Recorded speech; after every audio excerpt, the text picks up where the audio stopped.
ఉప్పాడ కొత్తపల్లి మండలం నుంచి ఉప్పాడ కొత్తపల్లి వెంకటతిప్ప వాకతిప్ప అమీనాబాద్ కొండవరం నుంచి వచ్చిన ఆడపడుచులకి అక్క చెల్లెలకి తల్లులకి మహిళలకి ప్రతి ఒక్కరికి జ్యోతుల శ్రీనివాస్ గారి నుంచి నా తరపు నుంచి ఉదయ్ గారి తరపు నుంచి మీ అందరికీ నా హృదయపూర్వక నమస్కారాలు. బాబు నువ్వు కూర్చోమ్మ.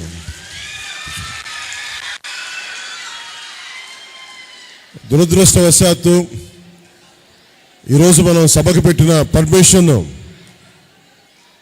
ఇంకా ఇవ్వలేదు. ఇంకా పర్మిషన్ మనకి ఇంకా దానివల్ల కొంచెం ప్రత్యేకమైన పరిస్థితుల్లో నేను మాట్లాడకూడదని ఆంక్షలు ఉన్నాయి నాకు. మనం పర్మిషన్ పెట్టినా కానీ ఇంకా పర్మిషన్ రాలేదంటే సభకి. సో అందుకని నాకు ఈ సభా వేదికలు ఇచ్చిన డాక్టర్ జ్యోతుల శ్రీనివాస్ గారికి, మన జనసేన పిఠాపురం ఇన్ఛార్జ్ గారికి, ఉదయ్ శ్రీనివాస్ గారికి ధన్యవాదాలు తెలుపుకుంటూ, ఇంకొక రోజు మధ్యలో ఒక 4 రోజుల తర్వాత ఇంకొక రోజున మనం కలుసుకుందాం. ఎలక్షన్ కమిషన్ ప్రతినిధులందరూ కూడా నాకు ఒకటే చెప్పారు, ఇక్కడ పర్మిషన్ ఇంకా రాలేదు, మీరు పెట్టిన పర్మిషన్ ఇంకా ఖరారు అవ్వలేదు, ఇంకా ఫైనలైజ్ చేయలేదని చెప్పి ఈ మీటింగ్ని దయచేసి పొలిటికల్ మీటింగ్గా చేయొద్దు అని మాట్లాడారు. సో నాకు పెద్ద మనసుతోటి మీరు అర్థం చేసుకుంటారు. ఇంకొక 2-3 రోజుల సమయం వస్తే నేను మళ్ళీ వచ్చి మళ్ళీ మీ అందరికీ నా ఆలోచన విధానం, మనం ఏం చేయబోతున్నాము అని మీకు తెలియజేస్తాను. సో ఒకసారి వాళ్ళు అధికారులతో ఒకసారి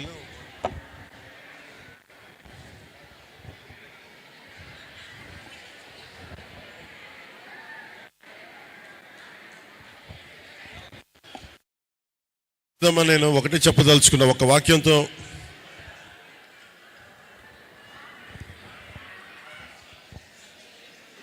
అధికారులు రూల్స్ ఫాలో అవ్వాలి కాబట్టి మాట.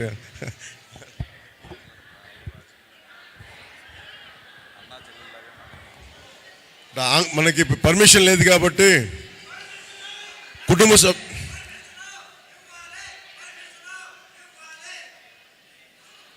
అలాగే అధికారులు వాళ్ళ చేతుల్లో రూల్స్ ఉంటాయి. కారణాలు ఏంటో తెలియదు కానీ పర్మిషన్ ఇంకా ఇవ్వలేదు. వెయిట్ చేద్దాం. అందుకని వెయిట్ చేశాను చాలాసేపు. మిమ్మల్ని ఎంతసేపు వెయిట్ చేయించాలని కూడా లేదు నాకు. గుండె లోతులోంచి టన్నుల కొద్దీ మాటలు ఉన్నాయి. ప్రేమను పంచుకోవాలనుంది, బాధల్ని పంచుకోవాలనుంది, మీ కష్టాలను తెలుసుకోవాలనుంది. సో వీటన్నిటినీ ఇంకొక రోజు ఏర్పాటు చేసుకుంటాను. ఒకటే చెప్తున్నానమ్మా, అన్నిటికీ మన ఊరిని, మన పిఠాపురాన్ని స్వస్థలం చేసుకుంటున్నాను.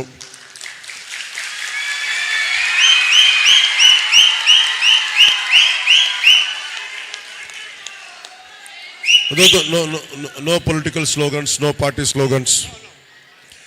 స్లోగన్స్ ఏం వద్దన్నారు. ఇది మీరు ఒక ఆత్మీయ సమావేశం అనుకుందాం. ఒక సోదరుడు మీ ఇంటికి వచ్చి, ఒక బిడ్డ మీ ఇంటికి వచ్చి, ఒక కుటుంబ సభ్యుడు మీ ఇంటికి వచ్చి మీ కష్ట నష్టాల్లో, మీ బిడ్డల భవిష్యత్తుకి, వీటి గురించి పంచుకోవడానికి నేను ఉన్నాను ఇక్కడ. నేను ఎక్కడికి వెళ్ళను, మీకు అండగా ఉంటాను ఒక సోదరులాగా. ఒకసారికి వచ్చి వెళ్ళిపోవడానికి రాలేదు. ఈ ఆత్మీయ సమావేశాలు వచ్చే ప్రతిరోజు మనం పెట్టుకుందామని తెలియజేసుకుంటా ఉన్నాను.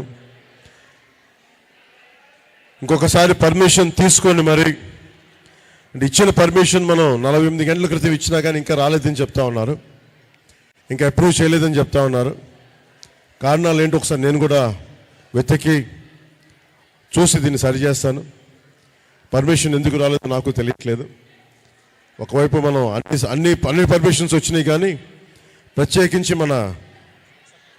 మన ఈ సురక్ష దీనికి, ఈ కన్వెన్షన్ హాల్కి ఇంకా పర్మిషన్ రాలేదు ఈ మీటింగ్ అని చెప్తా ఉన్నారు. మీరు ఏమాత్రం బాధపడకుండా ఈ ఒక్కసారికి నన్ను మన్నించి ఇంకో 2-3 రోజుల్లో వచ్చి నేను మళ్ళీ కలుస్తాను మీకు తెలియజేసుకుంటా ఉన్నాను.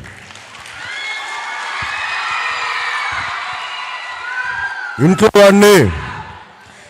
వాడిని ఆడపడుచులు, తల్లులు, అక్క చెల్లెలు కాకుండా ఎవరు అర్థం చేసుకుంటారు?